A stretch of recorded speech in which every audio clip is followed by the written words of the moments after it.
Kate Moore's The Woman They Could Not Silence, One Woman, Her Incredible Fight for Freedom, and the Men Who Tried to Make Her Disappear, is a gripping work of narrative nonfiction that blends biography, history, and social critique.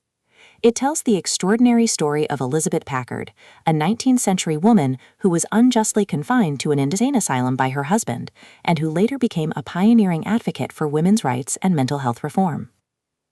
The book begins by situating Packard's ordeal within the broader context of 19th-century America, a time when women were legally and socially subordinate to men. Under the laws of coverture, married women had few rights, and husbands wielded immense power. Packard's husband, a domineering clergyman, used this power to silence her when she dared to challenge his religious views and assert her independence.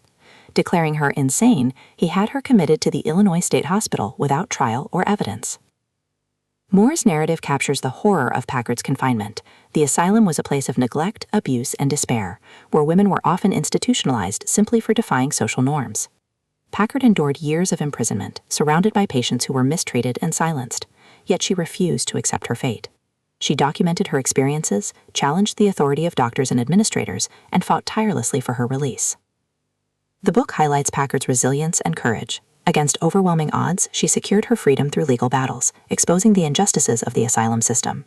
But her struggle did not end there. She dedicated the rest of her life to advocating for reform, campaigning for laws that protected women from arbitrary confinement and improved conditions in mental institutions.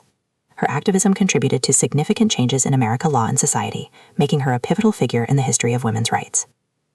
Moore enriches the narrative with vivid detail and emotional depth. She draws on Packard's own writings, court records, and historical accounts to reconstruct the story. Her prose is both empathetic and compelling, capturing the human drama of Packard's ordeal while situating it within broader social and political contexts. The climax of the book lies in Packard's courtroom battles, where she confronted the men who sought to silence her. These moments are described with cinematic intensity, showing her determination, eloquence, and courage.